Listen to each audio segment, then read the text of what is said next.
السلام عليكم. كنتمنى هذا الفيديو يلقاكم في احسن الاحوال ان شاء الله.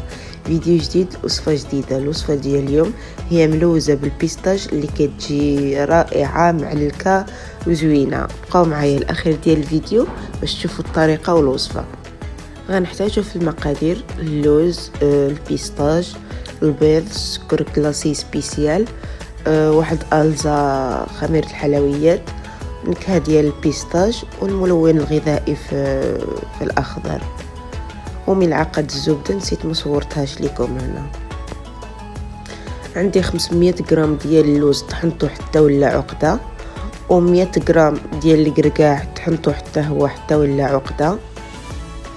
غنخلطوهم ما بيناتهم ونشوفوا اللون كي جا. الا كان اللون مفتوح غنزيدوا شويه ديال الملون الغذائي، ولكن انا اكتفيت غير بالسيروم ديال البيستاج. هنا درت غير شويه ديال روح ديال البيستاج، وملعقه ديال الزبده سبيسيال البنات، ملعقه كبيره ديال الزبده. غنخلطوا دوك المكونات مع الزبده ديالنا. من بعد غنزيدوا 250 غرام ديال السكر كلاسي سبيسيال، كنأكدها وكنعاودها البنات، السكر كلاسي سبيسيال. غنزيدوا عليها 8 غرام ديال خميره ديال الحلويات. نخلطوا كلشي مزيان، وهنا غنجمع الخليط ديالي بجوج بيضات كبار. غنطربوهم شويه ونبقاو نزيدوهم على اللوز والبيستاج، نزيدو شويه بشويه، ما نخويش دوك جوج البيضات كاملين في مره. عجنوا مزيان العقده ديالنا وخليوها ترتاح 5 دقائق، عاد نبقاو نشكلوها. هنا بعد ما ارتاحت ليا 5 دقائق غنكورها على كرات عاديين ونغمسها في السكر كلاسي سبيسيال. نسالي جميع الكميه ونبقى نحطهم في اللاطه ديالنا.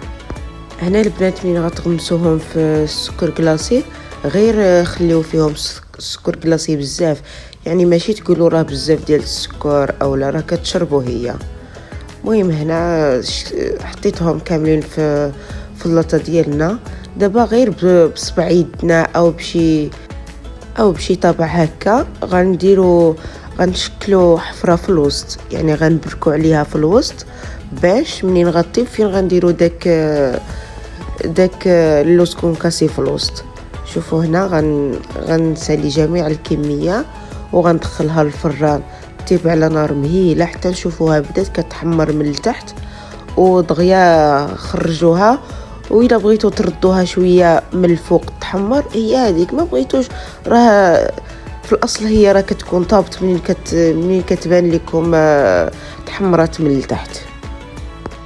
هنا بعد ما طبت الحلوه ديالي هزيت هنا اللوز كونكاسي اي اللوز مهرمش، درت معاه ملعقه كبيره ديال نيسلي كراميل وشويه ديال الملون الغذائي في اللون الاخضر. خلطته مزيان وعطى لي هذا اللون. يعني البنات بزاف في الانستغرام كتقولوا لي كي درتي صايبتي داك البيستاج واللي زينتي به الحلوه ديالك. البنات هذا ماشي بيستاج، هذا اللوز كونكاسي. وهنا نكونوا سالينا الوصفه ديالنا. شوفوا الملوزه ديالنا ديال البيستاج كي كتجي، ملي كتعضي فيها كتجي معلكه ولذيذه الصراحه. شي حاجه زوينه وشي حاجه هماويه. كنصحكم تجربوها، وإلا جربتوها ما تنساوش تاكيوني فيها باش نشوف الحلوه كي جاتكم. المهم كنتمنى ان شاء الله يجي لكم كل شيء مزيان. راه والله الا سهله وبنينه وما فيهاش بزاف د المقادير، الا داك اللوز كيدي شويه د الفلوس. وهنا نكونوا سالينا الفيديو ديالنا. كنتمنى الفيديو يعجب لكم. طبعا وإلا عجب لكم كي ديما ما تنساونيش باللايك ديالكم الزوينين والكومونتيرات. واللي اول مره كيشوف القناه ديالي يتابونا عندي في القناه ويفعل الجرس باش يبقى يوصل كل جديد ان شاء الله. وهنا نقول لكم السلام عليكم الى فيديو قادم ان شاء الله.